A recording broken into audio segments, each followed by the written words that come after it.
Everyone, sorry. Okay, everyone, we're going to get started with this session. It's great to have an almost full house for this one. It's terrific. So now we start the conference proper after a terrific opening address. This is obviously panel 1A. Hope you're in the right room. And I'm going to hand over to your very capable chair, Kath Gill. Thanks, Kath. Thanks, Cam. Thanks everyone for coming, this is great. I'm Catherine Gill. I'm the Assistant Secretary for Development Strategy Branch in DFAT, which includes the fabulous team that developed the International Development Policy. And I should say we've also got some colleagues in the room from DFAT who have worked deeply on it as well. So we might hear from them a bit later if you throw me some curly questions. We're here today to talk about the Australia's International Development Policy. I think progress made or promises pending. I have the advantage of being the chair, so I don't necessarily need to make an assessment on that, and that's for a panel to do. So the policy was released in August last year, and it was our first long-term international development policy in almost 10 years, and importantly really backed by some significant new funding to the ODA budget, including a commitment to grow the budget sustainably with the annual indexation. So it's a really exciting time for us with relatively new policy and some budget to really drive change. So the objective of the policy was to advance an Indo-Pacific that's peaceful, stable and prosperous. It made a range of significant new commitments across gender, climate, civil society, a whole range of areas. We'll dig into those commitments as we have the panel discussion. It committed to new strategies for humanitarian, disability and gender, and you will have seen some of those are released. There's some really interesting work around new innovative forms of development finance. But importantly, the policy had a really strong emphasis not just on what we would do but how we would do it. So you'll see in that policy there's a lot in there about genuine respectful partnerships, and those partnerships then captured in new development partnership plans for all of our major programs. There's also a really strong emphasis in the policy on mutual accountability and on transparency, and thanks to those who joined yesterday in this room or online as we launched our new transparency portal, AusDev portal. So hopefully you all cancelled your dinner plans last night and stayed home and just looked all through the portal. So we thought it was timely, over a year in, to reflect on the progress of implementation of the policy and what more action is needed for tangible outcomes. The panel's going to, I'll introduce them in a moment, but just that focus on some of the major commitments, including gender, civil society, local-led development and climate action. And reflecting the partnership approach that's in the policy, we thought we'd have a true partnership panel. So we've got representatives here from academia, from the international development contracting community, from our NGO partners and from partner government. We'll have panel presentations and then hopefully around about 30 minutes for discussion and Q&A. So firstly, I'll introduce a panel. So we've got Dr. Neelesh Gounder is here. He's the Chief Policy Advisor to the Government of Fiji. He works with the Ministry of Finance and was previously with the University of South Pacific. And Neelesh is going to share a government partner reflection on Australia as a development partner and how we're implementing the policy. Then our NGO rep is here is Michelle Higelin. Michelle is Vice President of the Australian Council for International Development and in her day job is Executive Director of ActionAid Australia. And I think Michelle's going to focus on locally led development and civic space. We've then got, from our contracting community, we've got Stuart Schaefer. Stuart's the DT Global Country Manager for PNG. He's been with DT Global since 2021 and has previously worked as a consultant, has been at SAVE, and before that he said he spent too long in government in AusAid and DFAT. I said there's no such thing because Stuart's my old boss and I think you should stick around forever. And Stuart's going to present on implementing the aid policy through a locally led development lens. And on far right here we have our academic rep, and New Dev Policy's own Terence Wood. So Dr. Wood he focuses on foreign aid and very generously joined us at the Transparency panel yesterday, and he also looks at the political economy of countries in the Western Pacific, and he's going to speak about Australian aid with a focus on climate change. So there's the panel for you. So I think we'll just kick off. I'm just going to give the panel just a really quick question as a conversation starter, and I'll start to my right. So everyone on this panel has interest in implementing the international development policies. Our ministers always emphasise that. It's not just government, we're all partners in this together.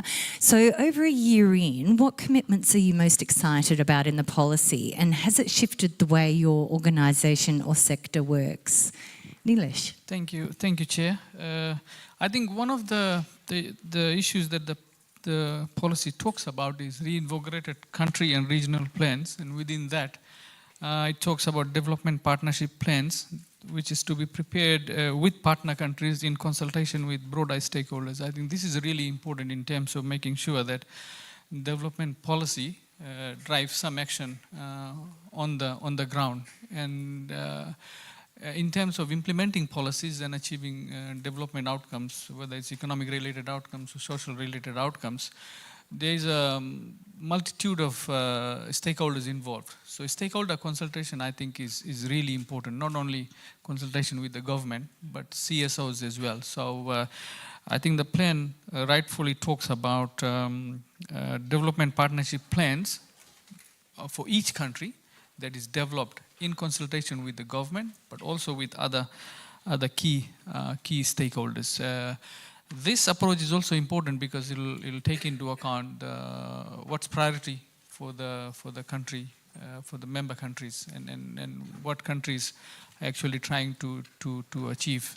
So it's trying to be part of the development plans of different countries, and I think this approach is really good. It's timely, and Fiji is looking forward to move this agenda forward, where there is discussion between the government and other stakeholders in terms of implementing development-related outcomes.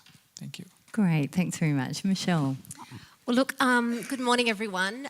Coming from a global women's rights organisation, I think for us it was really exciting to see gender equality put at the centre of development efforts. And, particularly in a context where we are in the midst of the biggest backslide on gender equality globally. Only 2 out of 18 indicators under the Sustainable Development Goals around gender equality are actually on track to be met. So seeing this at the centre, seeing it backed up with a commitment to see that all investments over $3 million will have targeted gender equality objectives is really positive. It's one of the ways we shift beyond rhetoric into practice. And also seeing strength and guidance around gender mainstreaming across the program has been really, really positive. I think the opportunity and challenge we now face as a sector and as a development community, given that we have mainstream targets on gender, now disability, equity and rights, and also on climate, is how can we really bring together these 3 really important priorities in our development efforts and realise, I guess, the triple dividend. So I think that's kind of exciting for us to be thinking about. Great, thanks Michelle. And Stuart. Thank you, and good morning to you all. Apologies if you were expecting Leonie White here. You've got me instead. Look, I've got to say, Catherine, I was pretty surprised by the question. Getting excited by policy, I thought government people were meant to be neutral on policy. So, but look, seriously, I'm pretty excited by the partnership approach and the locally led development perspectives in the policy. I do think that if implemented well, if followed through with action, we can really see a step change in how Australia implements its aid program. Certainly in DT Global, we're starting to think very much about how locally led development really becomes the mainstay of activities in the future. Thank you. Great, thanks. And Terence. So I'm an academic. I can't speak for academia more generally because no two academics ever agree on anything at any one point in time. However, for me, I like the policy as a textual document. It makes many nice promises that fit very well with me and my own concerns about aid. However, the policy does also make me anxious, and it makes me anxious because it promises so many good things. And it seems like it might be very difficult to meet all those promises in one go. Great, thanks, Terence. That's an interesting reflection, so maybe we'll unpick that a bit as we go through. So, Neelesh, you're going to kick us off with a presentation from the Fiji government perspective. Thanks.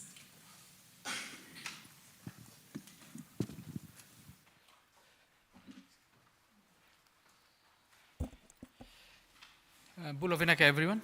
Thank you, Catherine, and the panelists. So I'll briefly take you through Australia's development policy in Fiji, what has happened in the last year, and some perspectives on what has happened on the ground, and what's in store moving forward. So I've been with the government for about slightly more than a year now, almost 15 months. I was with USP for a very long time. And I echo the sentiments raised by the keynote speaker this morning in terms of bridging the gap between academic research and policy.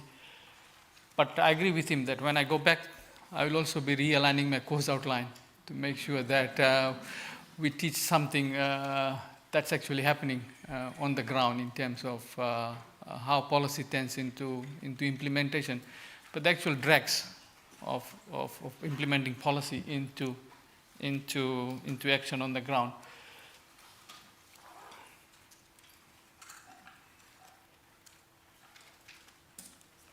So Fiji-Australia partnership, just compared some of the key pillars of Australia's international development policy on the left, and Australia's key engagement with Fiji is outlined in Fiji-Australia-Vuvale partnership, which was signed in 2019 and renewed in 2023.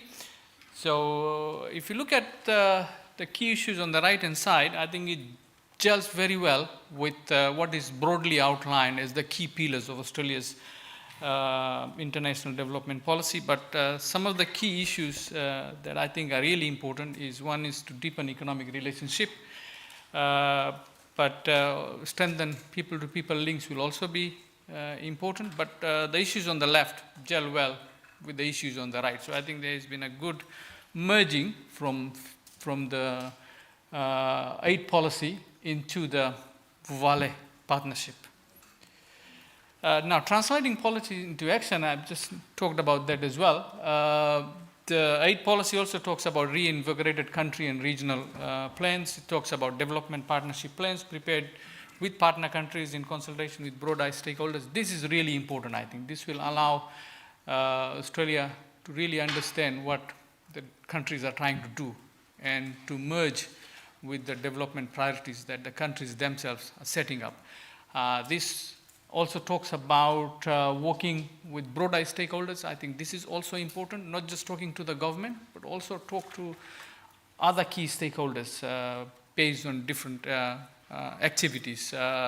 Talk to the civil society organizations, talk to the academia. So when I was at USP, I used to meet DFAT every now and then, and they used to ask me, we're trying to do this, what do you think, what's your opinion? I think please continue to do that, because that will provide you an additional view into what you are doing. Activities delivered through both bilateral and regional programs, and consider climate risk. I think this is really important, not only for Fiji, for other Pacific Island countries as well, to consider climate risk into the aid programs. Working with other development partners is once again important, so you can merge interests right at the top. And Fiji currently has development partner metrics, which involves DFAT, MFAT, EU, and other development actors. I think this is really important because it allows at the top level the development partners to come together and sit together with Fiji to understand what Fiji is trying to do and achieve, and then support the country. So the metric avoids duplication of resources, and it provides an opportunity for different development partners to pick on different priority areas rather than more than one development partner trying to target a single priority area. In terms of the indicator framework, the policy talks about reinforcing implementation of the priorities of the policy. I think that's really important. This will also important from Fiji perspective as well. The plan also talks about indicators to track results based on the 4 focus areas of development policy. This is again important. This will put some accountability on the countries receiving the aid as well. So important. And the other 2 points, which one of my panelists has also highlighted, investment over 3 million must include a gender equality objective. It's a good initiative, I think, not only for Fiji, for other Pacific Island countries.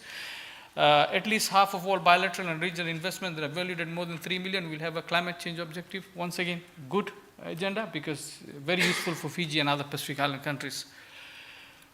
Okay, in terms of development policy in Fiji, the key strategies and focus areas have been, number 1, budget support grant, which has been really useful from Fiji's perspective. Australia is also focused on social infrastructure programs, education, etc., curriculum advisory services, capacity building in curriculum development as well, hospital rehabilitation.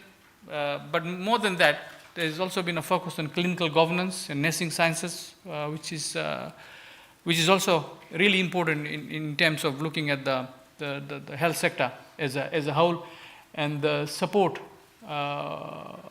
from Australia in partnership with CSOs during COVID-19 was really useful. So there was no direct interaction with the government, but with the CSOs, because there are a number of CSOs in Fiji who work in the health sector. So you don't always have to work with the government. Working with the CSOs will allow you to achieve outcomes that the government is trying to achieve. And there are many good CSOs and who can be really good and accountable in terms of receiving finances. One issue, of course, is whether the challenge in terms of providing finances to CSOs in terms of the accountability. But we do have good CSOs who can be really accountable with funding.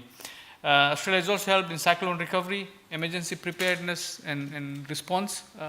But beyond cyclone recovery, emergency preparedness and response is also important given the frequency of natural disasters due to climate change, etc. Rural electrification is another area where Australia has helped Fiji, and direct support from Australian universities and institutions. But one area I want to focus on, which has been important from Fiji's perspective, is budget support grant. Given the fiscal challenges Fiji faced during COVID-19 and during the post-COVID-19 recovery period, budget support grant has been very, very useful for Fiji. So in terms of the budget support reform metrics, there are 3 pillars, and the reform areas focus on public financial management, supporting sustainable economic growth, and climate and community resilience. I think these are really important from Fiji's perspective, so the broad scope areas are really well chosen. And panel 2A, I think will focus more on this after tea break. In terms of Fiji recovery and resilience budget support, I just want to highlight a bit more on the budget support, which is a 2020-2023 program, which linked which was linked to bilateral and joint policy reform metrics with other development partners. I think this joint policy reform metrics was really important because budget support was linked to policy reforms.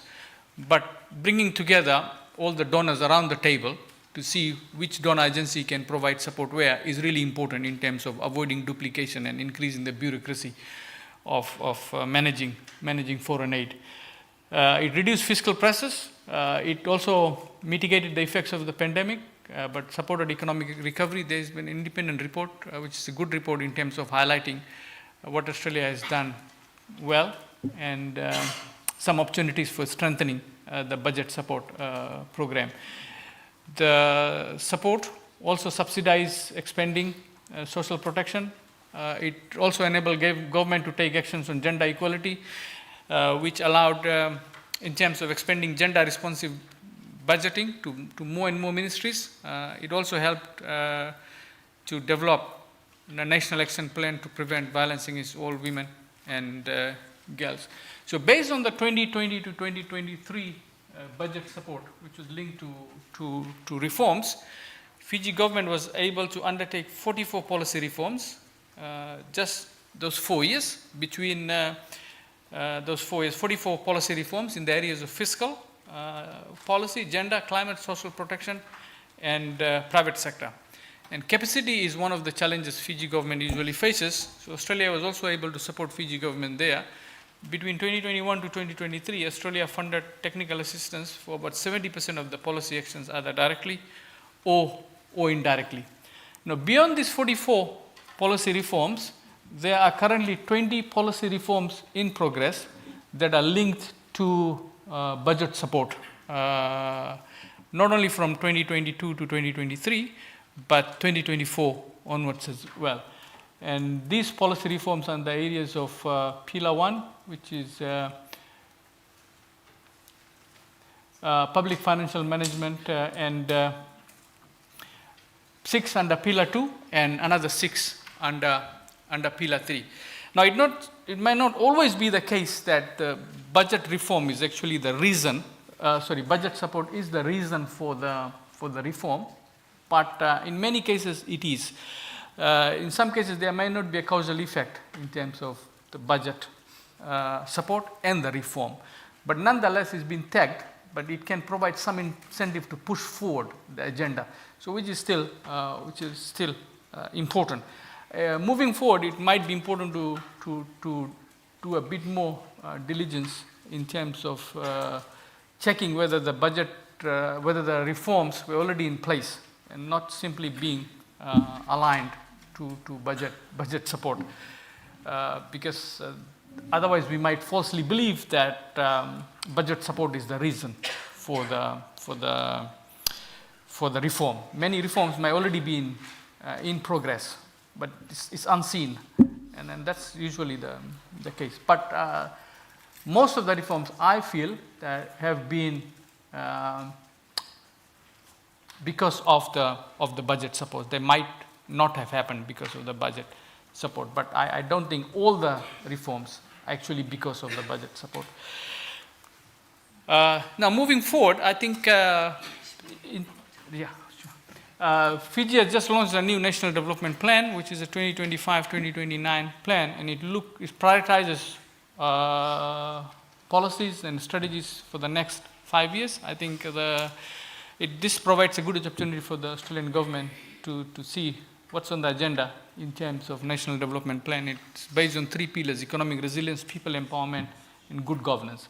I think there's a lot of scope under good governance, and also the other challenge in Fiji and Pacific Island countries will be financing for development. We know what the challenges are, we know what the policy solutions are, we know what the theory is telling us. It's just that you don't have the financial resources to do that. This is going to be the major problem in Fiji and other Pacific Island countries. We are not lacking ideas. It's just the financial resources needed to put those ideas into action. Thank you.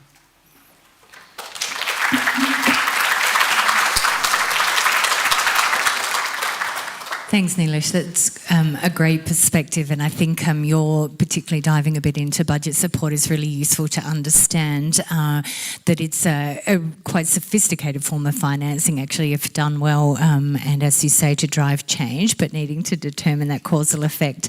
And I think that sort of working on partner government systems is a really big focus of development finance policy sort of evolution. I think you mentioned financing for development, and some of you will be aware there is a major summit in June next year in Spain to revisit the essentially the financing action plan that sits and underpins the Sustainable Development Goals. So thanks for that perspective.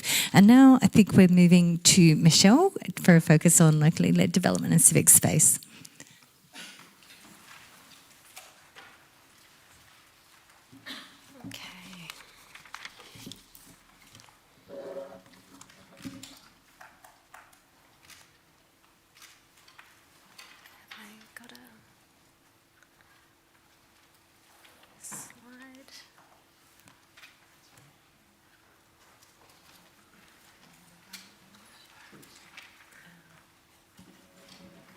Okay, maybe just give me a nod when the slides are up.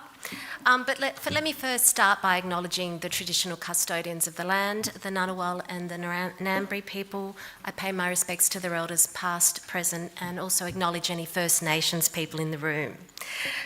Well, look, a year ago when Australia's development policy was released, it brought renewed optimism, momentum and hope for the role that Australia could play both in development but also in the broader world. The policy committed and recommitted to many long called for and necessary changes to how Australia would conduct its development program. I'll just move this. Including among the promises were a shift towards increasing locally led development and targets, as I mentioned, for gender equality objectives in development programs. And one of the positive shifts we've seen over this last year towards locally led action has most definitely been stronger guidance around what locally led means, as well as a greater investment in locally led leadership. And this has long been a demand of partners in Australia's aid program, particularly in the Pacific and beyond, as the right thing to do. Australia has a moral obligation to shift power relations and ensure local actors lead in defining and driving development priorities and programs that affect them.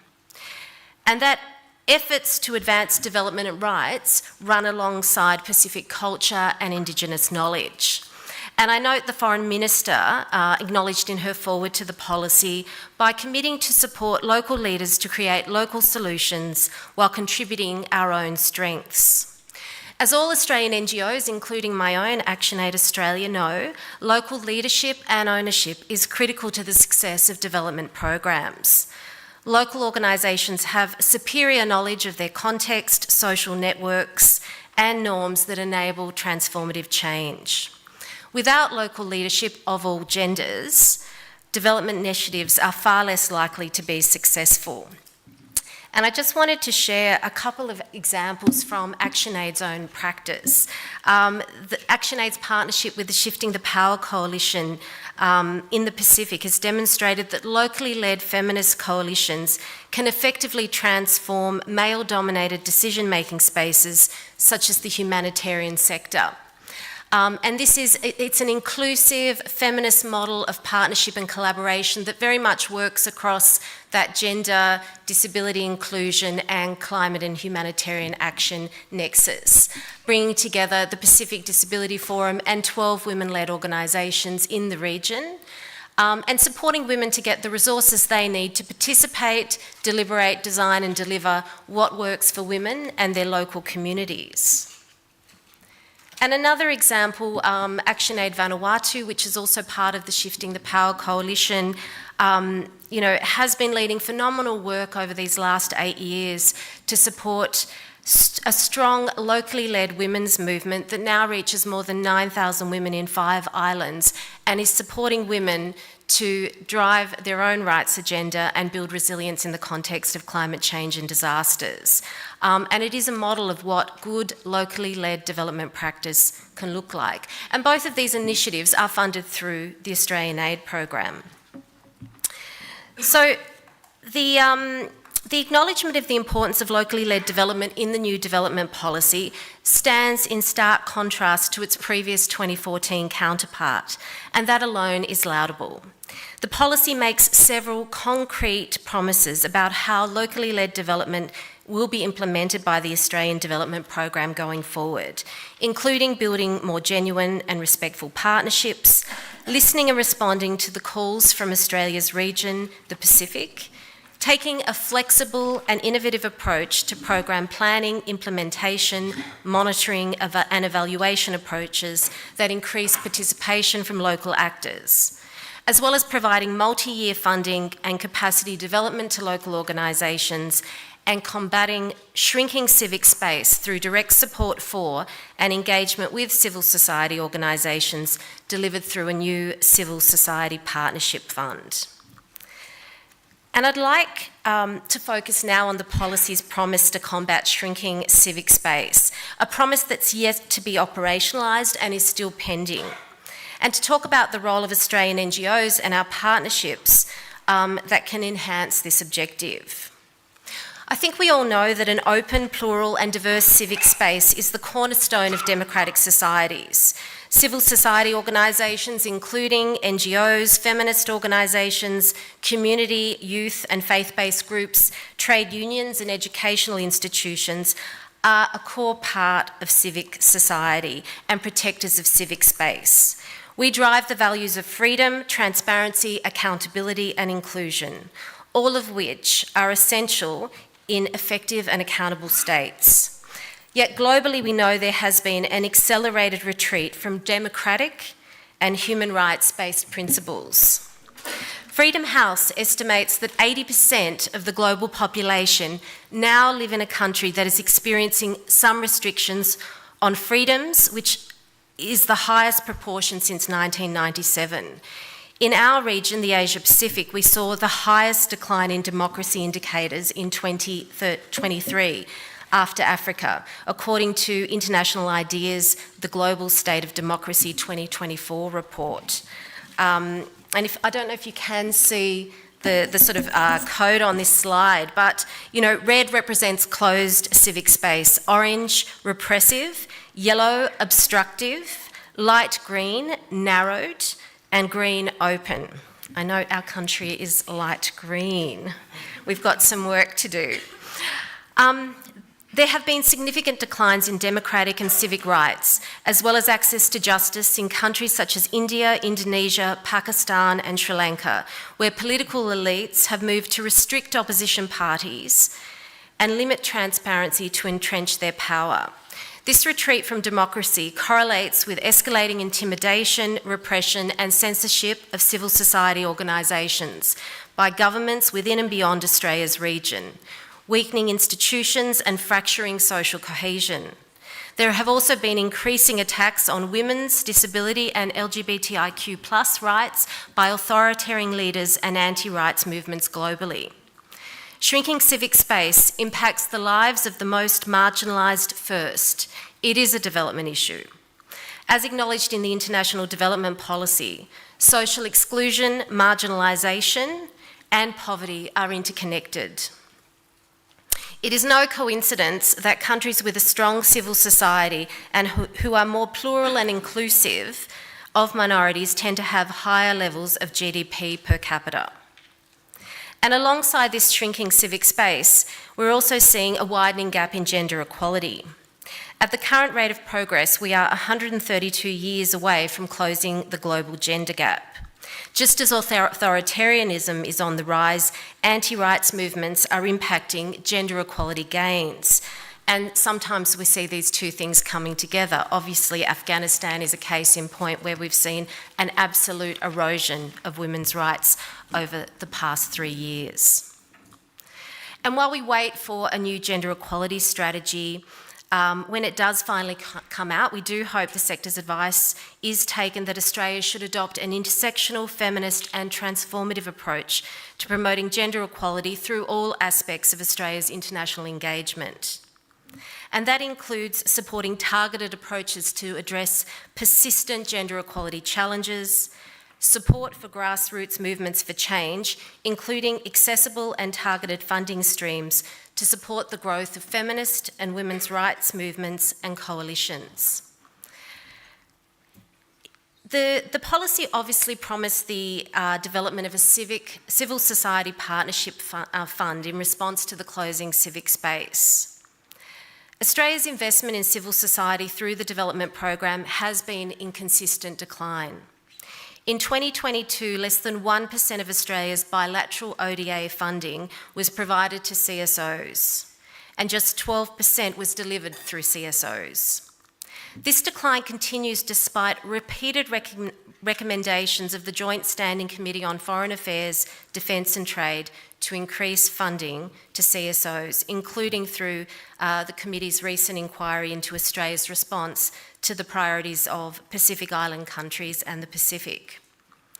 Minister Conroy announced in August this year that the Civil Society Partnership Fund would be a $35 million investment over 4 years, While the fund is yet to be designed, it's a welcome and tangible outcome that promises increased support for civil society actors to hold governments across the region accountable and to strengthen democracy.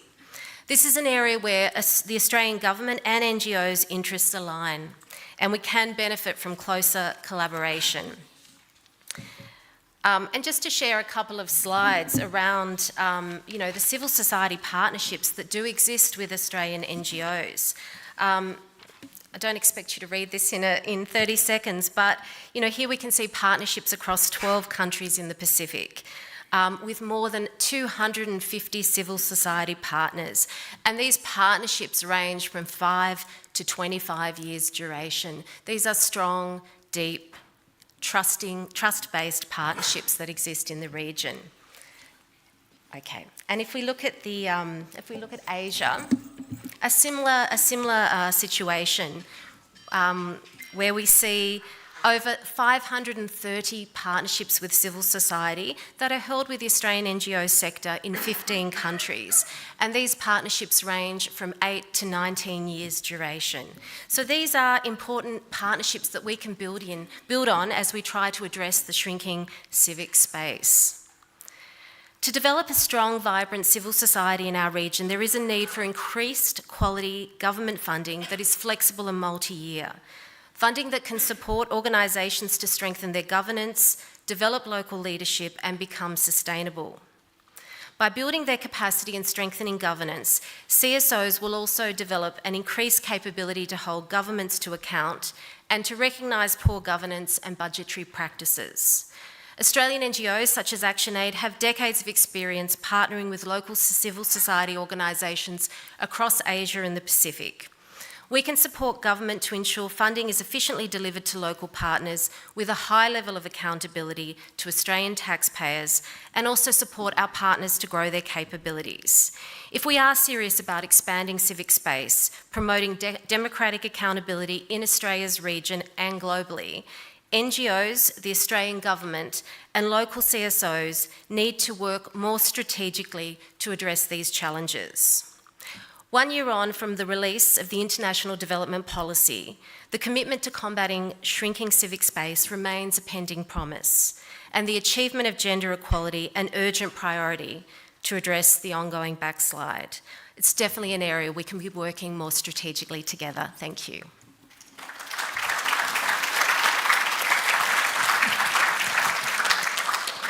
Thanks, Michelle. And I did want to acknowledge everyone in the room too that has contributed to thinking on that civil society fund that you mentioned, and obviously the forthcoming gender equality strategy. And also appreciate your reflection on obviously the ask for more funding flowing directly to civil society organisations, but recognising that it's not just about the quantum of the funds, but also the quality of the funds and the way we partner, and that sort of multi-year long-term investment, I think, is a really important part of that. So thank you, Michelle. And Stuart, a contractor's perspective now on locally led development. Thank you.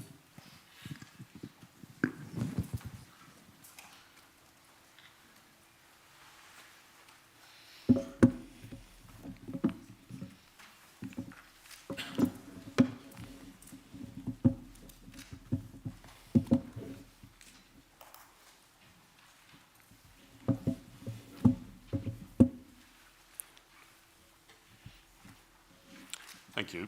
And yes, in this presentation, I'm going to make some judgments, as Catherine said, from on the development policy 1 year on from a locally led development perspective. And I should point out that I'm not a locally led development expert, but I'm also coming from a much more of an implementation perspective, and given my experience in the Pacific, it's got very much a sort of my views are coloured by my experience in the Pacific. So I start with the premise that having a policy is a good thing. And I think in terms of content, we have a policy that reflects the thinking of the current government, one that recognises that development policy plays an important role in the pursuit of Australian foreign policy objectives. And the policy also recognises that development assistance goals are achieved when combined and coordinated with other Australian policies. I think 1 year on, we've seen that the day-to-day pressures of geopolitical tensions increase. Inevitably, I think the knee-jerk reaction to some of those things is short-term and sort of very public measures. I'd like to sort of ensure or encourage that in times of increasing tensions that we see at the moment, we regularly refer to the policy guide to look at those long-term responses that are advocated in that policy. At another level, we have a policy which gives guidance to DFAT and partners and provides a frame for discussion about the implementation of new ideas of new policies such as the locally led development. Several actions, I think we've heard some of them, outlined for locally led development in the international development policy. I'm not going to go into them, only to say that the policy is multidimensional in its approach. It looks at relationships, it looks at approaches, it looks at mechanisms.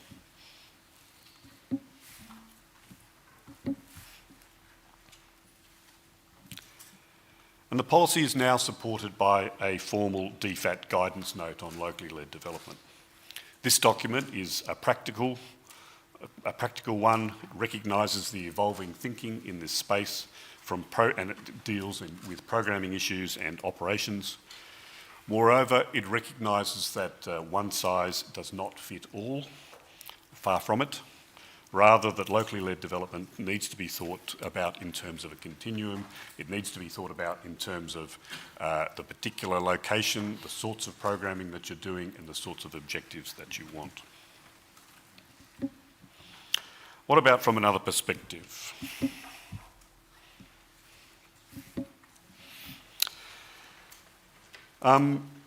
Okay, so we all know that locally led development is not a new concept. It's been mentioned, for example, in the Paris Declaration on Aid Effectiveness in 2005. And since then, locally led development approaches have been evolving, and now it's recognised as central to development. USAID Administrator Samantha Power has been vocal in her championing of a US locally led development policy. I think it's now unclear where the US policy will go with the next administration, but in the near term, I don't expect any real policy advances. Similarly, with the UK, a proponent of locally led development is in its white paper on international development.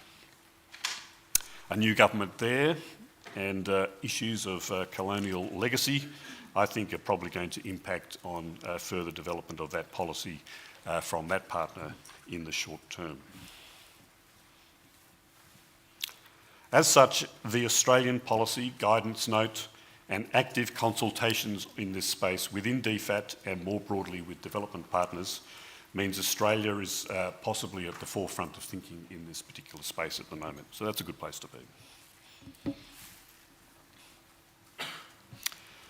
The question is, beyond policy, has DFAT started to move the dial? The guidance note is one tool of government. It's being followed up with others. Development partnership plans are providing direction at the country level. I think everyone would like to see these development partnership plans developed faster, including possibly parts of the government. And we also hear about the DFAT's extra emphasis on improving its own capability. I think it's too early to see the impact on programming in that space, but we look forward to seeing that in the future. So the government is also putting effort into the measurement of results. The performance framework for international development, for the international development policy, sets locally led development targets. Look, I think we can always debate the quality of indicators and targets, but I think the indicators reflect where we are in terms of the locally led development journey in Australia.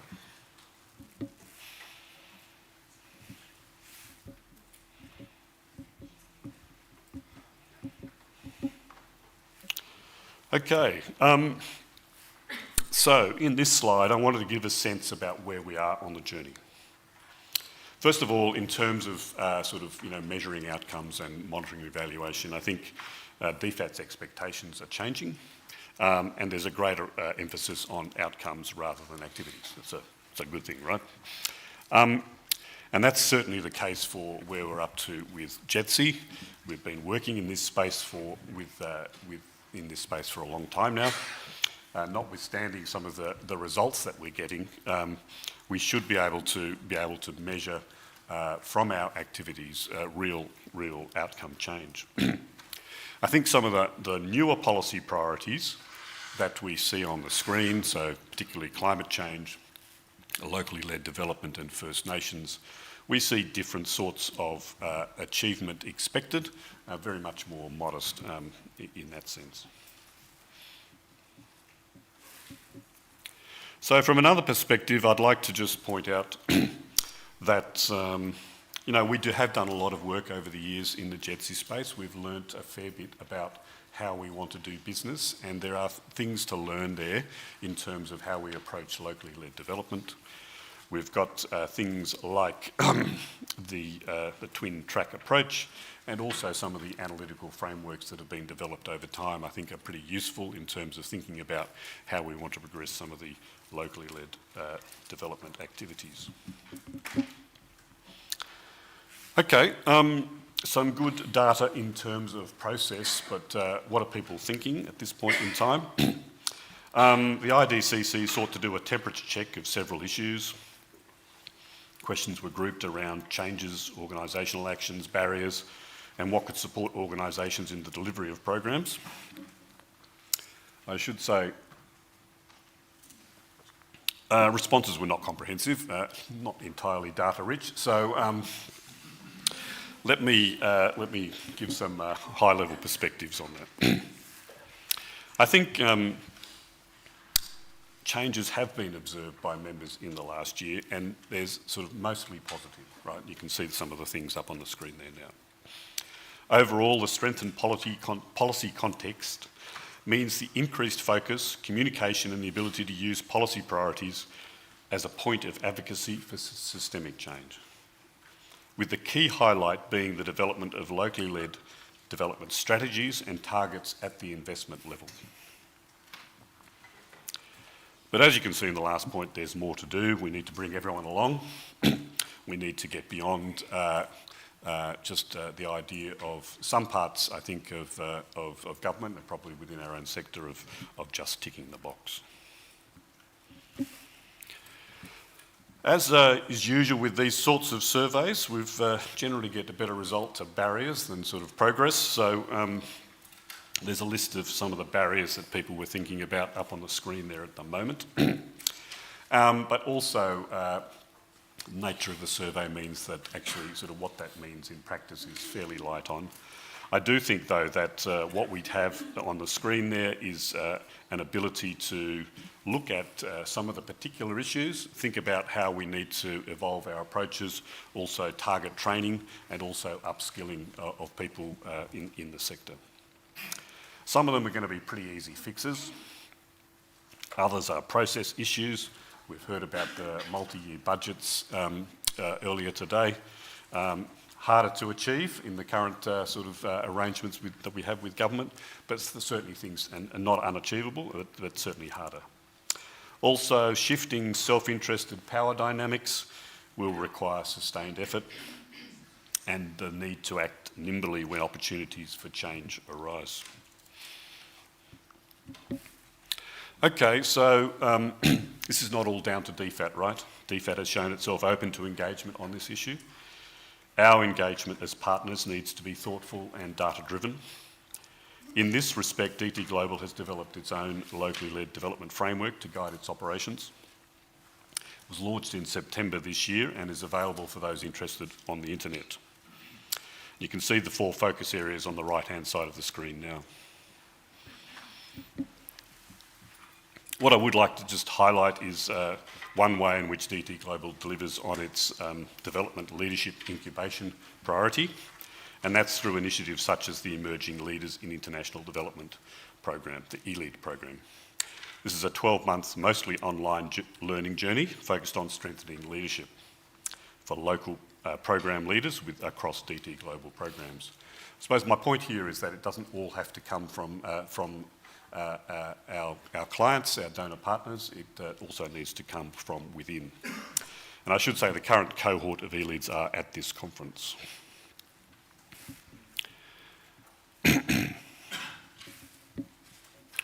I'm going to leave that slide in the interest of time.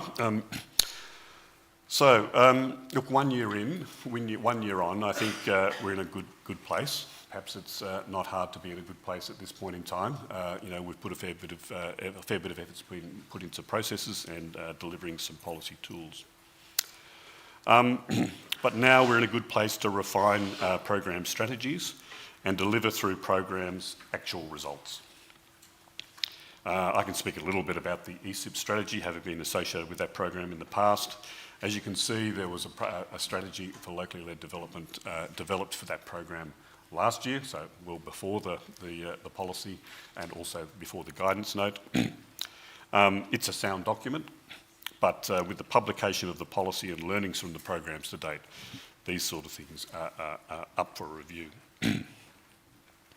Finally, I'd just like to say we're on a learning journey and we should make the most of this learning journey. We are starting to get some granular data now from formal monitoring of programs. There are real opportunities to learn by delving into the complexities of locally led development implementation. And we need to make sure we don't miss this learning opportunity, because otherwise we will, I think, raise some of the concerns that Terence has. So thank you. Early days from a locally led development perspective, but there's follow through in embracing and implementing the policy by DFAT and also by contractors. Many issues to resolve as to be expected. Some of them are structural and others will need to work through together and resolve as part of this evolution. Thank you.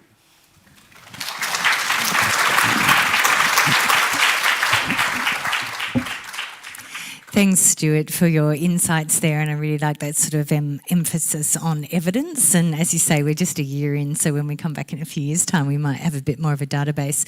Thanks also for the acknowledgement on locally led development. I think it's great to get that, but really acknowledging that the expertise that DFAT has developed has very much been guided by our partners in the region and have been hugely insightful in helping us think about the way that we work. And thank you also for that reflection on the work that DT Global is doing, because that's exactly our expectation, that this isn't all about a government policy. This is recognising the richness and insights that all of our delivery partners bring and their own responsibilities in implementation. So thanks very much.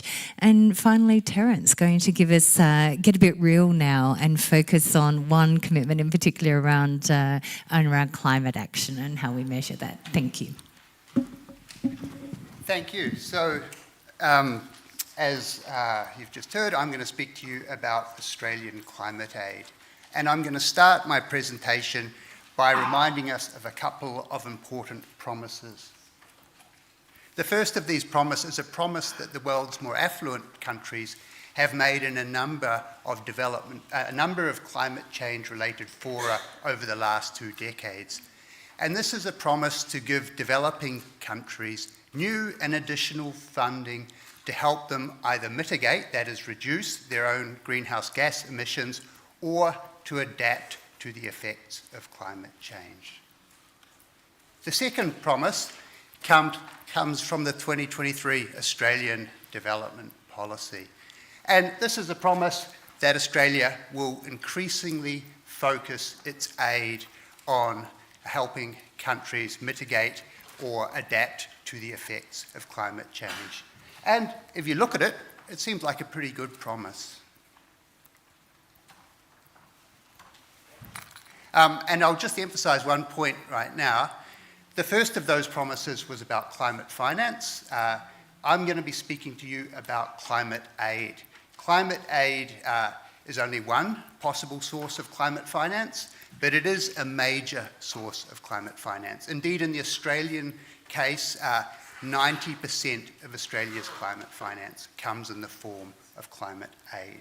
And so Therefore, in Australia's case, if climate finance is going to be new and additional, Australia's climate aid needs to be new and additional. So what's going on with Australia's climate aid? Well, this chart comes from DFAT statistical summaries, and it shows you, at least in a nominal sense, what Australia says, how much Australia says it is devoting to climate aid. And as you can see, it seems to be portraying a fairly happy picture. The volume of climate aid, according to this chart, is going up quite rapidly. However, at the same time, please remember that the overall Australian budget is flatlining when you take inflation into account.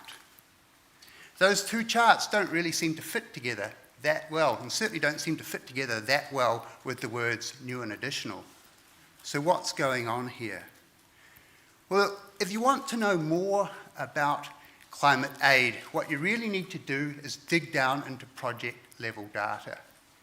Is that possible? Well, yes, it is. You can go and look at Australia's reporting on aid projects to the OECD, and that is what I've been doing over the last few months. It is, unfortunately, a slightly difficult task, and it's a difficult task for two reasons. I'll explain these reasons to you now. First up, when reporting to the OECD, donors can tell the OECD that their aid projects have nothing to do with climate change, or that they are climate principal, that is, aid projects which are first and foremost focused on helping countries mitigate or adapt to climate change, or they can tell the OECD that their projects are climate significant. That is, projects which may not first and foremost be focused on climate change, but which have a significant component which, in one way or another, considers climate change. And this is important because it affects how much climate aid Australia says it is giving.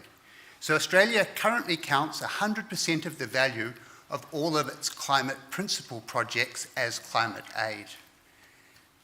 When it comes to climate significant aid, though, it counts an undisclosed percentage of each of its climate significant projects as foreign aid. How much? Well, unfortunately, these data are not in the public domain. And the consequence of this for today's talk is that in the rest of this talk, I am going to speak about project numbers, not about the dollar value of Australian aid projects focused on climate-related matters. The second challenge that you face if you're analysing project data is that some projects can be focused on helping countries mitigate their own emissions. Some projects can be focused on helping countries adapt to the effects of climate change. Some projects can at least claim to be focused on both. Unfortunately, it's quite hard to look at mitigation and adaptation projects at the same time. So in this talk, I'm going to focus my discussion and the rest of the talk on climate adaptation projects. And that's okay, because Australia, quite reasonably, in my view, focuses about 80% of its climate projects on helping countries adapt to the effects of climate change. So in the rest of my talk, I'm going to be talking about the lion's share of Australian climate aid. So what's happening at the project level? Well, this chart tells you a pretty happy story. It shows you, once upon a time, well, it will show you once I learn how to operate this thing. It shows you that once upon a time, Australia focused only a very small share of its aid projects on helping countries adapt to the effects of climate change. So the focus was only about 10% of projects were focused on helping countries adapt to the effects of climate change. However, between 2018 and 2019, the trend line shifted quite dramatically. All of a sudden, Australia started focusing an increasing share of its aid projects on helping countries adapt to the effects of climate change. So much so that by 2021, 2022, the most recent years with data, Australia was claiming that nearly 50% of its aid projects were focused on helping countries adapt to the effects of climate change. There's one other thing that you can see on this chart too, and that is to do with the colours on the bars. The red blocks in each of those bars reflect the share of projects that were claimed to be climate adaptation principal. The blue blocks on those bars reflect the share of Australian aid projects that were claimed to be climate adaptation significant. And if you look at the colours on those bars, what you can see is that the rise has almost entirely been driven by a rise in the number of projects that were claimed to be climate adaptation significant.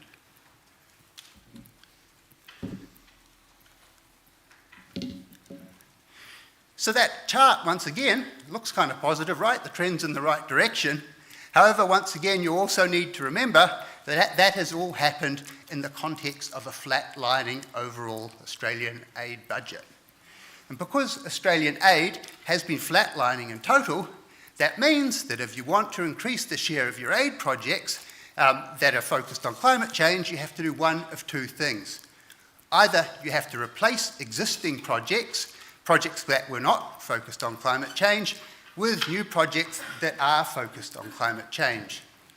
Or you need to find some of your existing projects that once upon a time you had said had nothing to do with climate change, and you need to recode those projects in your reporting to the OECD, and you need to tell the OECD, well, hello, actually, these projects do have something with climate change, to do with climate change. And Australia has indeed recoded quite a large number of projects since 2018. A number of projects that they said had nothing to do with climate change are now claimed to be climate change related, particularly climate change significant. I could find in the data at least 400 projects that had been recoded since 2018, and these projects had a total value that summed to the hundreds of millions of dollars. And that's a little worrying. And there's a broader concern in climate aid. Well, that wasn't a joke, I'm a little worried. Anyhow, there's a broader concern in climate change, and this is not a concern that is limited to Australia, that when donors report on climate change or climate aid, they tend to claim projects that only have a fairly tenuous relationship to climate change as being climate change related. And they particularly do this with climate significant projects. And this is a concern globally, both for recoded and for new projects. And unfortunately, it is a concern that is present in the Australian case too. So if you dig down into the project data and you have a look at individual projects and what these projects are designed to do, you can find some quite interesting examples of projects that were once upon a time not coded as being related to climate change, which are now coded as being related to climate change. Two interesting examples, the reconstruction of Tonga's parliament and the reconstruction of Samoa's parliament. Also, if you look at things at a sectoral level, you'll find that one of the sectors where climate significant projects are most likely to be focused is budget support. Budget support's a good thing, but it's not something that would seem to me to be directly linked to climate change, at least in most instances. So in saying this, I'm not having a pop solely at Australia. Other donors do a lot of this. And in addition to that, I'm not claiming that every climate significant project that Australia reports to the OECD has nothing to do with climate change. I'm just saying that there are some concerning examples out there once you dig down into the data.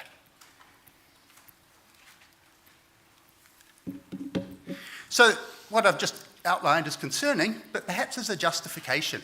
Perhaps DFAT has a good reason for doing this. Well, as it happens, there is quite a good justification that has been offered to me in conversations with DFAT. And this is that the Australian aid program is increasingly mainstreaming climate change into its design and delivery of aid projects. What does mainstream mean? Well, it means adapting your projects so that they fit more comfortably into a world where the climate is changing. And I think this is excellent aid practice. We can't deny that climate change is upon us, so we really do want aid projects that are calibrated to work as effectively as possible in a world where climate change is occurring. So this is good aid practice. However, it's not the same thing as devoting new and additional funds to helping countries adapt to the effects of climate change. And all this reporting, I was going to use the word chicanery, but I better find something more polite now that I've discovered that Australia is only a light green country in the Freedom House Democracy Index. All of these reporting issues lead to some strange patterns. For example, what this chart shows you is that, what this chart will show you, is that once upon a time, prior to 2019, Australia focused a larger share of its climate significant projects on countries that were more vulnerable to the effects of climate change. However, after 2019, projects in countries that were more vulnerable to the effects of climate change were actually less likely to be claimed to be climate significant. And projects that were claimed to be climate significant were more likely to occur in countries that were less vulnerable to the effects of climate change. And that seems like something of an unhealthy pattern. And this is where I'm going to conclude my talk. And I'm going to conclude by making a single point, really. And that point is that this speech that I've just given may sound like it has been an attack on DFAT. But that's not actually the purpose of the talk that I've just delivered. The purpose of the talk that I have delivered is to emphasise to Australia's politicians, and in fact to all of us, people concerned with Australian aid, that if you really want to give new and additional climate change, if you really want to avoid playing games in your reporting, you actually have to increase your overall aid budget. And that, I think, is the challenge in front of all of us. And that's where I want to leave you today. Of course, I am happy to take questions.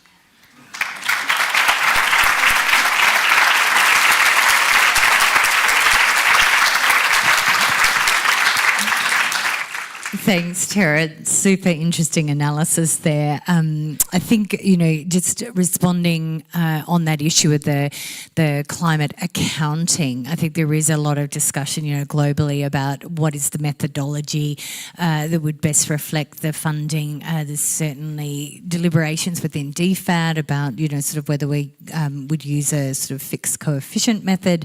But I think in terms of that coding, it's an interesting issue, but I think there is a growing understanding within the development community and with the way that we do aid about really integrating climate, and so thinking about something, say, like an education program that had a strong infrastructure component, that if you're not considering climate when you're thinking about where that school would be in climate resilient infrastructure. And so there is a growing emphasis within investments, and similarly, say on an agriculture or a WASH program, we might have thought of those as sectoral investments there, but obviously now climate is the lens that we put over everything, and you have to design those programs accordingly. And just on your final point there about more aid, I think that's part of the answer, but the other part of the answer, I think, is rather than thinking because ODA is a big part of climate finance at the moment, we must grow more ODA. I actually think the answer is in part about let's broaden the base, let's have more money going into development, not necessarily through ODA programs, but through crowding in private finance, looking at domestic resource mobilisation. There's a whole range of measures beyond ODA. But thanks, really interesting reflections. So we're going to open it up to the room, and we'll save, I think we've got until, we'll try at 11:10, we'll have some Q&A and then just come back to the panel for some final reflections. So we've got probably about 15 minutes. So what I might do, I think there's roving mics, and I understand there are people online, so please do wait for the mic to come to you, and we'll probably take 3 or 4 questions. If you know who you'd like to direct your question to on the panel, let them know. So maybe we'll start here with the lady with the hands up. Hi. I'm Mandakini Suri. I'm a practitioner and consultant based in New Delhi. Michelle, thank you very much for your presentation on the aid policy and particularly talking about civic space.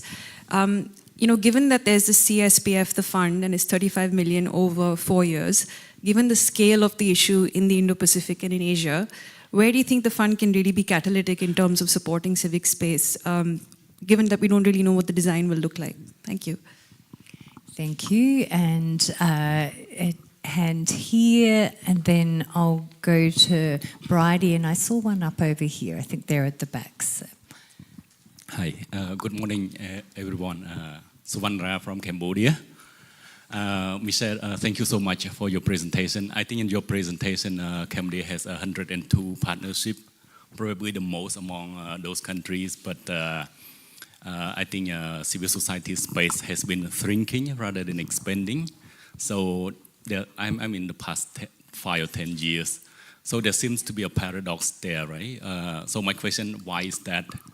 And my second question is I know that ActionAid is active in Cambodia. So what ActionAid is specifically doing to address the issue? And I think maybe I can ask Catherine, the chair, if I'm allowed to, the same question, because I remember from yesterday's presentation about the port tour, Cambodia is like in the top 10 of 8 recipients. So if I may ask the chair, please. Thank you. Hi, I'm Bridie from the Development Intelligence Lab. I just wanted to pick up the thread on ODA and non-ODA funding. And it feels as though in this country, when we talk about development, we do talk primarily about the aid budget. Now, it is the money that contractors bid for, it is the data that researchers research, that civil society advocate for more budget on. So this does make sense. But this development policy holds itself out to be about ODA and beyond, and that's for better or for worse. But it feels like when we say beyond ODA type development, we just sprinkle magic fairy dust and hope that development happens. So the question for the panel really is, what are the challenges and the opportunities of Australia thinking about development, and not just ODA, but beyond it? Because I think a few of us have concerns, but we see some opportunities as well. Thank you, and I think one.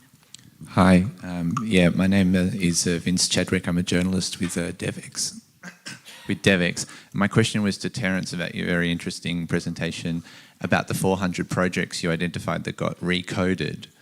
In your conversations with DFAT, how, if at all, did those projects change when they were recoded? In other words, the mainstreaming coverall, when something's mainstream, does that mean some extra lens or something is applied, some extra study is done? Or is it just literally recoding exactly the same thing? And it's a phenomenon we actually saw in Europe with the gender mainstreaming policy, where the significant contribution to the gender project, so the EIB would do a metro in India and women caught the train late at night and there were lights on the platform, so the metro was then a gender project. So this is a phenomenon we see in other areas as well. So I'd be interested about the recoding aspect in the conversations with DFAT. Thanks. Thanks very much. We might go back to the panel before we do another round of questions. So, Michelle, I think there were a couple of questions specifically for you around shrinking space and then how the community fund might be targeted. Thanks. Yeah, so I mean, I think you're right, 35 million isn't a lot, and there's definitely huge need. I think the basic principles we would always say that are important is consultation with civil society in some of the countries where we're seeing the worst practice to find out what is needed. However, what we know from repeated conversations with civil society partners on the ground, what's needed is flexible, multi-year core support. Those things are critical. We don't want to projectise, funding that just really needs to go to strengthen civil society in countries under repressive and restrictive regimes. And I would say within that, I think the importance of including feminist civil society. As we're seeing sort of the rise of authoritarian regimes alongside also a crackdown on women's rights, we have to keep strengthening and supporting feminist civil society. Why we're seeing shrinking space, maybe just to tackle that. I mean, it is. It's a rise of authoritarian governments, and they are all working from the same playbook. They talk to each other, and they're using that opportunity to continue to restrict dissent, democracy, and civic space. I think what ActionAid and a number of other NGOs are doing, I think the best thing we do in those spaces is working in coalitions. I think it's the only way we can protect our own ability to operate, our own ability for civil society to speak out collectively to try to withstand the backlash that does ultimately come. I think also protecting human rights defenders, and many of us have pathways where we try to protect those who we know are at risk of arrest, and I think we have to continue, supporting that, and and supporting, local civil society that is trying to, to push back from repressive regimes. Thanks, Michelle. And then we had a question, I think it was actually directed to Terence, hopefully, around the ODA investments that have been recoded on climate change. I don't know if that's something you're comfortable answering or you want to DFAT to have a crack. Unless you want to answer it.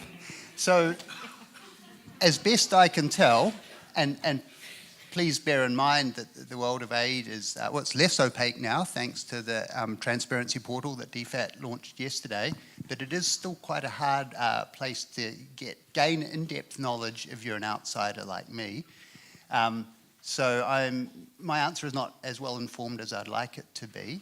However, I think in many of these instances, what has gone on when a project has been recoded will be something like this.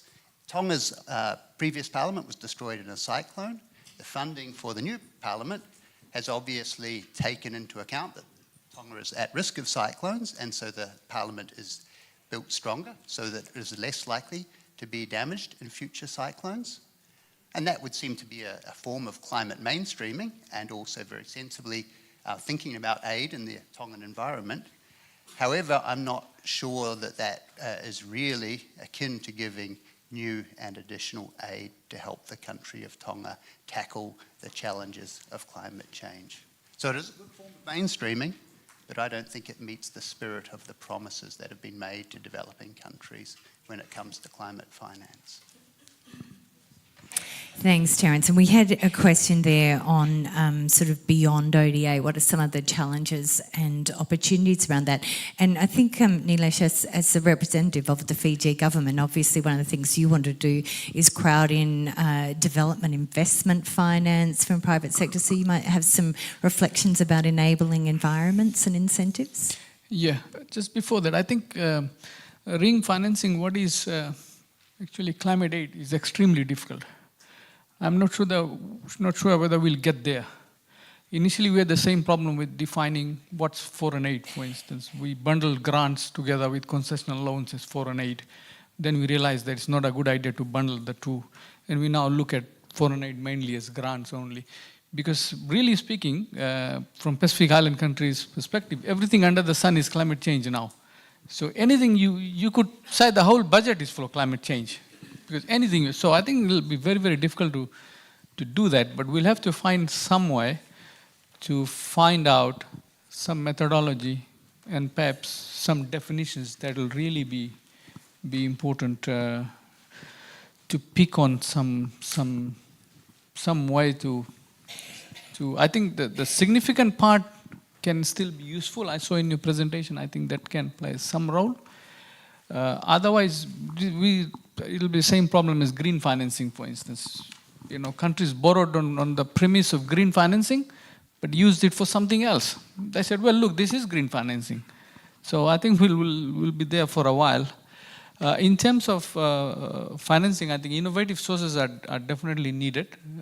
One of the ways through which we are doing is to look at an integrated financing framework, which is a new framework, but it's based on national financing frameworks, which allows countries to look at how much will it cost us to go there in terms of development plans or priorities and agendas, and how much public revenue is available, and what is the shortfall, and how do we finance the shortfall. So it's about looking at all innovative sources of financing, international financing, grants, loans, climate financing, but beyond that, private sector financing as well, and domestic financing as well. I think if you get the policies right, we can incentivize domestic and private financing. which is really going to be important for Pacific Island countries because they don't impact government's balance sheet. You don't have to worry about borrowing and debt to GDP ratios, etc. For instance, in clean energy and renewable energy, if we get the policies and strategies right, we can incentivize the private sector to invest and achieve the goals that the government is trying to achieve. So there remains an opportunity to expand into innovative sources of financing. Private-public partnerships, bit cautious approach there, but design of PPPs are really going to play an important role to convince the governments to go into that way. At the moment, there is a bit of cautious approach, given that PPPs may impact the cost of the delivery of the services, and Pacific Island governments are very cautious of that at the moment. But good design can play an important role in convincing the government. We also have development banks in the region. We need to relook at the roles they can play in financing development now. In Fiji, we have a development bank, but it hasn't worked out the way we expected it, say, 20 years ago. We need to relook at what we can do. Also, how we can incentivize commercial banks to also play a role. But beyond that, I think CSOs, partnerships with CSOs can also be important because they do a lot of outcomes, development-related outcomes. Education in Fiji, for example, 99% of the schools are owned by communities. So partnership with the communities will allow us to achieve better educational outcomes. So I think that there are a lot of opportunities that exist. We need to find out innovative ways to fund. Great. And also acknowledging the Pacific-led Pacific Resilience Facility, I think has enormous potential and very exciting. And so just looping back on the transparency portal, another plug for that, to the DevEx question. In addition to the financial and performance data that is on there, there's lots of links to documentation, and for a lot of those you'll be able to read the design and actually see how climate is, what essentially the rationale is for that strong focus on climate in any investment. Stuart, did you want to jump in on anything or go back to more questions? More questions, okay. We've got about 5 more minutes, so I'll just take a few hands. So I see one up the back there, one here, and one directly behind it, and then one over there, and we might run out of time after that. So thank you, some quick questions. Thank you. Thank you. Ashan from PNG. I work on a transport program in Papua New Guinea. A question, I guess, background question to Terence, and this comes from the, I guess, recent COP29, is it? 2 weeks ago. And I guess Papua New Guinea PM boycotted that, plus also the Pacific Island nations who actually attended that were not happy with the outcome. Would the information that you just provided in your presentation changed their perspective and I guess their response to that meeting? Thank you, and I think there was one directly in front. Hi, I'm Veronica Dorr from Sustidio, and I guess my kind of question is, we've heard a little bit in the last discussion about how somewhat deceptively simple the words consider climate risk are. And I think that's one reason why we've seen a growth in the climate significant projects, but not necessarily a growth in the climate primary projects, because it's actually not trivial to think about how you really address these things. But the broader Australian climate adaptation community has been working on and honing this for decades. So there's an incredible amount of expertise within Australia about what it really means to consider and respond to climate risk. I know that DFAT's working very hard to build that capability within the department. But is there a plan for how we rapidly upskill managing contractors, NGOs, etc., in that nuanced thinking and approach? Thank you. And I saw a question over there, and I lost my fourth one. Sorry, who did I nominate before? We'll start over there. We might actually need to wrap up then, given time, but over to you. Is the mic on? Yep. So I'm Ryan, I'm with the Development Policy Centre. My question's a simple one, but I'll explain why just after do we actually need fewer plans and simpler plans? Neelesh's presentation brought this out, and so did some of the others, with the proliferation of them happening on a bilateral basis. So there was an interesting stat that popped up yesterday. The number of bilat agencies over the last 20 years has grown from well under 200 to over 500.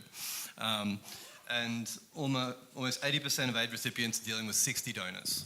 So if we think about doing a bilat plan in every context with every donor and elsewhere, I'm old enough, and many people in the room probably are, to remember poverty reduction strategy papers having a single sort of plan for a country similar to the one that Neelesh put up. Will it be easier and more efficient and better for us to get back to a place where there's a unified approach rather than everyone trying to exert influence on the margin? Grateful for everyone's thoughts on that. Thank you. So I might hand back to the panel, and then we'll do a quick wrap up at the end. So Terence, there's a question for you on PNG. Maybe Stuart, you could tackle the one around climate risk capability beyond DFAT, and then the proliferation of plans. We might turn to Michelle and Neelesh for just some reflections on that, given they're in organisations that sort of are at the coalface of those reports. Do you want to start, Terence? Yeah, and I'll answer the question in a slightly broader way, focusing on the Pacific in general rather than just Papua New Guinea. But I think when it comes to climate finance, if you look at the stances taken by the Pacific countries' political leaders and also by civil society within the Pacific, you'll find that, I mean, the people in question aren't stupid. They're not going to be easily duped by promises that look nice on paper. I think most people want to see actual tangible benefits associated in this instance with climate finance. So unless Australia and other donors really change the way they're giving aid to the region, and unless there's really an emphasis on new and additional climate finance, I suspect donors will find they're satisfying no one at the recipient end.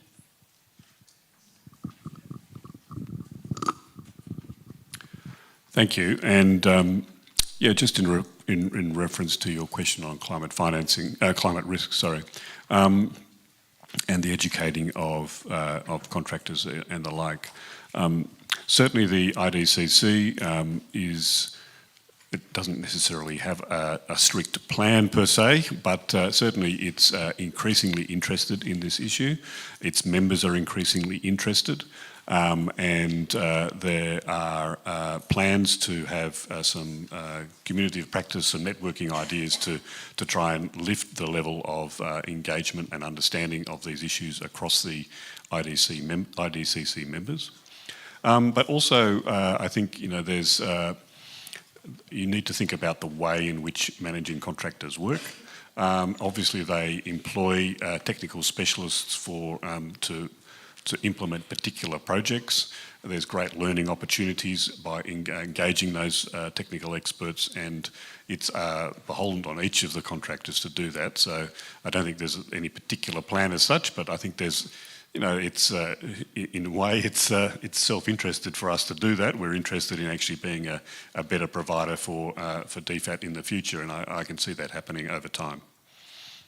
Great, thanks. And any quick reflections? We're almost at time, but just on that, is there too much architecture, too many frameworks?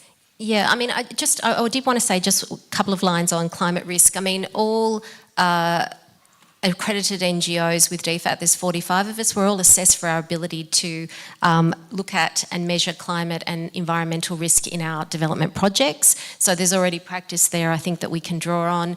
I mean, ACFID also has, a whole climate framework and has been strengthening capacity across the broader sector around this area. On proliferation of plans, I mean, I think, there's definitely a risk of fragmentation. I think that's a reality. I think what's important is that there is some common focus across all and capacity to deliver, as well as investment. We often see gender equality alluded to, but it's not necessarily backed up with resources and capacity to deliver. So it's important that we see it. And I think then it's also how do we create spaces for cross-learning across development plans. And I think that's sometimes what we miss out on, when we do look at having more targeted country-based plans. And Neelesh? Yeah, I think in this case, the more the better. But in terms of the number of donors increase, better coordination will be required from a country perspective. We had this when we presented plan to DFED last time. One of the things they raised was that we need better coordination of all the donor agencies. So donor policy metrics has helped Fiji. I think this is a good way to ensure we avoid duplication of approaches.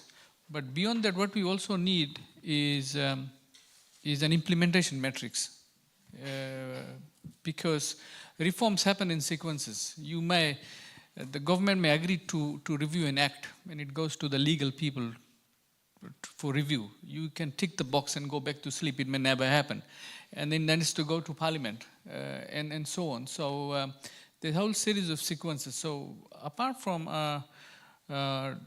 policy metrics, we will also need an implementation metrics as well. This will allow better coordination.